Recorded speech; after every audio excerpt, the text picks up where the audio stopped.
Lake Effect brings you conversations about what's happening in Milwaukee and the people, places, and organizations that shape the community. This is Lake Effect Spotlight from WUWM, Milwaukee's NPR. Did you know that there's treasure hiding in plain sight at Milwaukee's beaches? Blythe Haney hunts for beach glass along the freshwater shorelines of southeast Wisconsin. She spoke with Lake Effect's Xcaret Nuñez about beach glass and how to find it. Blythe, you've been beach glass hunting for about 12 years now.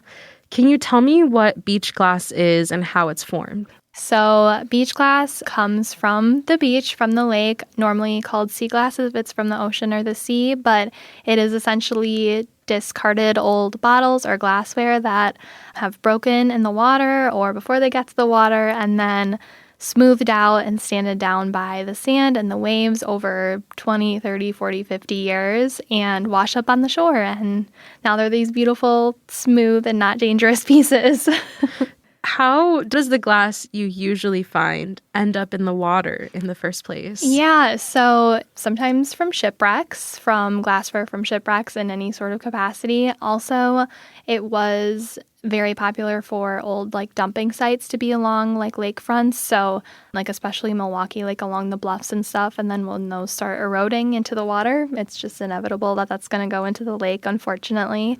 I've also read that people back in the day, if they lived along a lakeside or body of water type of community, they would just discard their trash straight into the lake because it would just be gone. They wouldn't see it. So unfortunately, but then we get to discover it years and years later.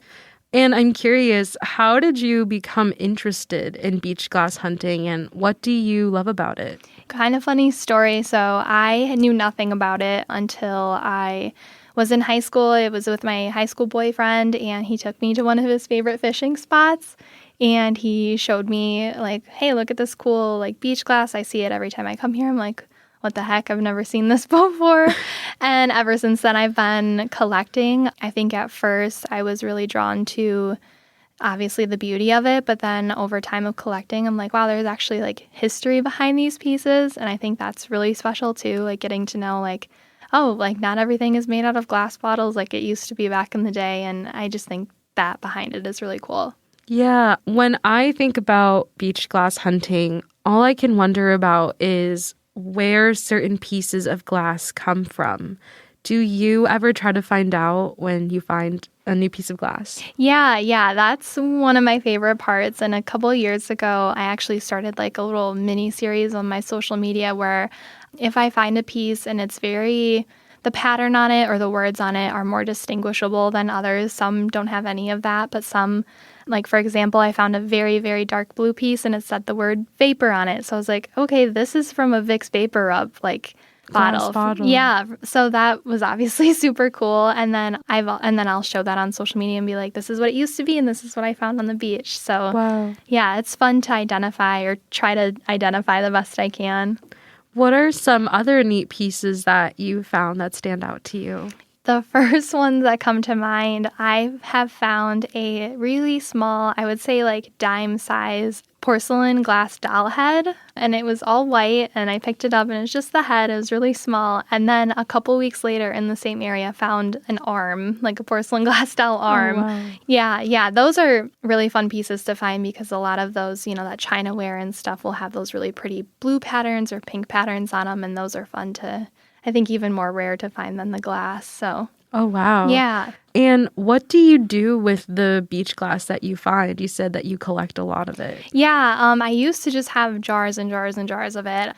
And over time, I would say after about 4 or 5 years of collecting, I was like, I gotta do something with this. I mean, it was beautiful to look at, but I wanted to kind of turn it into something wearable and something other people could maybe appreciate for themselves. So I started also making jewelry. Besides the jewelry making, I like to try to get creative and make home decor and home artwork as well. So making mosaics out of the beach glass pieces because people make mosaics out of regular glass. So why not? Yeah, I guess the possibilities are kind of endless. It's just a matter of how creative can you get with it? Yeah, and how much you find. Yeah, exactly. And Would you say there's a beach glass hunting community in Milwaukee or like the southeast Wisconsin area? Yeah, I would say so. I think it lies more in like the lake itself, like Lake Michigan. So like on Facebook, there's like Lake Michigan beach glass groups, and very welcoming and not like, in my eyes, not like competitive in any sort of way. You know, we're all looking for the same thing out there, but it's very much so like, oh, look at what I got from this beach and look at the cool pieces I found at this beach. And people are very open and excited for each other in that sense. So yeah, I think there's definitely a community and it's very welcoming. Like they hype each other up. Right. And that's what we need these days. And are there any popular spots you'd recommend people to visit? Yeah, so I am from Racine, and one of my favorite spots is over by Gateway Technical College, and that's right along the lake there. There's a really pretty beach area. Also, one of my favorite spots, also in Racine, is Carrie Hogle Park. So it's at the end of like Main Street area. It's a very small beach, so you're going to go and be like, I'm not going to find anything here. But it provides like really beautiful pieces rather than just like your clears and kind of your more basic colors. If you find any, it's going to be like some really pretty blues and stuff like that. And for someone who hasn't gone searching for beach glass before, is there a best time of day or year to visit? In my experience, it seems like early spring is a really good time to go. If you can go in the winter, go in the winter, as long as it's not like the lake's not frozen and stagnant, not pushing anything up. And also, time of day, I would say early morning, but when it comes to weather, definitely after storms and tides are low, it's really helpful. Storms will push everything up on the beach, tides go down, and you've got all these pretty pieces showing up. I love that. Yeah. And before we wrap up, I'm wondering if you might have any tips for people who want to try looking for beach glass, like what to bring, what to wear. Comfortable shoes for sure. And my back hurts from bending over a lot. So I would say sometimes it's fun to just sit down and kind of sift through. Like you don't have to dig into the sand. It's going to be usually right on top, but just kind of sit and relax rather than bending over and over again. Bring a bag, any kind of little bag to keep your glass in.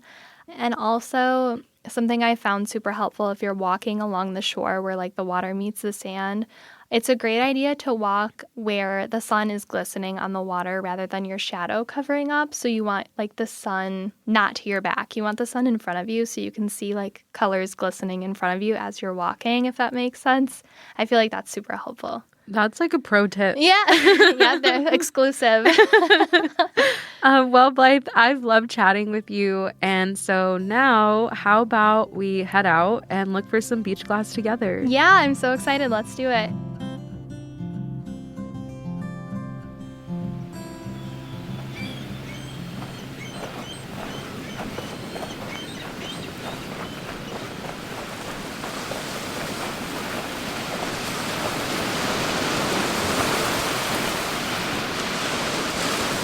We are at Grant Park Beach right now. It is 6 in the morning.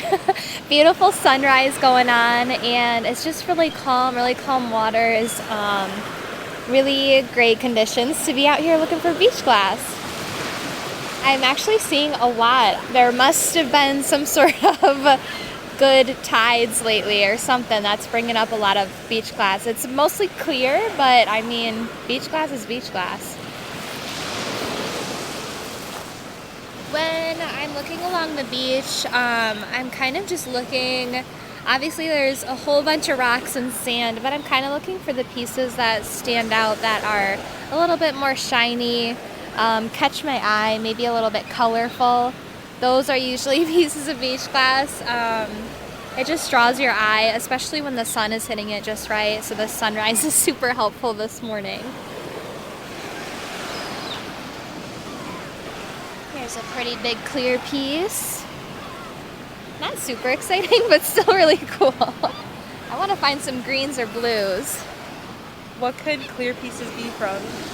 Clear pieces often from like, even just like soda bottles, maybe some basic like perfume bottles or medicine bottles when they used to come in more glass bottles back in the day. It's pretty universal. Here's a brown piece, first colorful piece this morning. It's small, but she's mighty. Oh, wait, this one's kind of blue when you put it with the clears. It looked clear kind of by itself, but when you put it with the other clears, it looks light blue. So that's a nice surprise. Is this a piece of glass? Oh, yeah, that's a little brown one. Good catch. The brown ones are sometimes hard because they mix in well with the rocks. But if you see it glistening, that's a good tell that it's glass. So if I'm on a beach that has a lot of rocks, like a lot of pebbles in the sand, it's not just sand, but more rocky little pebbles, I'll kind of stand in one spot and kind of move my foot along the top of the rocks, kind of shuffle it around because, I don't know, you know that some pieces of glass could hide in there, get covered over time. So I'm just kind of trying to see if I can uncover any of those. Oh yeah, see, I just did it. Okay, so now, really cool. These are one of my favorite colors, a dark blue piece. It's really small, but I shuffled some of the rocks around just standing in one place with my foot, and I got a tiny little dark blue piece. Probably too small to make jewelry out of, but still cool for my collection. I just feel like it's kind of sweet to think, like, there's just so many treasures, like, that the water brings up that we have no idea that's in there. I know, like, let alone all these beautiful rocks, but then there's just, like, these little pieces of history coming up, too, like, with the glass and stuff. It's so cool. I could see why you do this. Yeah. I think I've now converted you into a beach glass hunter.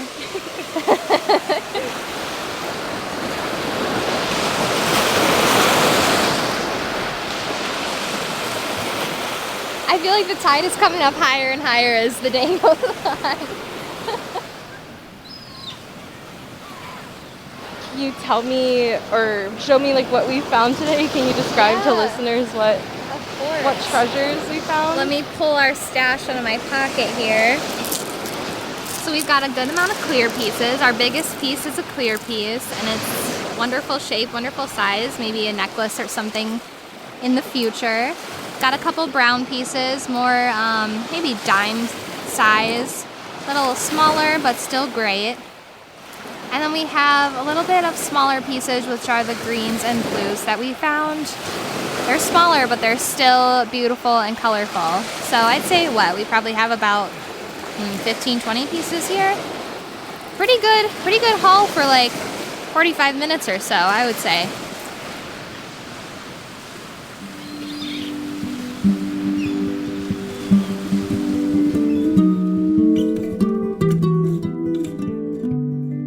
Blythe Haney is a beach glass hunter and jewelry artist from Racine. She spoke with Lake Effect's Xcaret Nuñez and took her beach glass hunting at Grant Park Beach.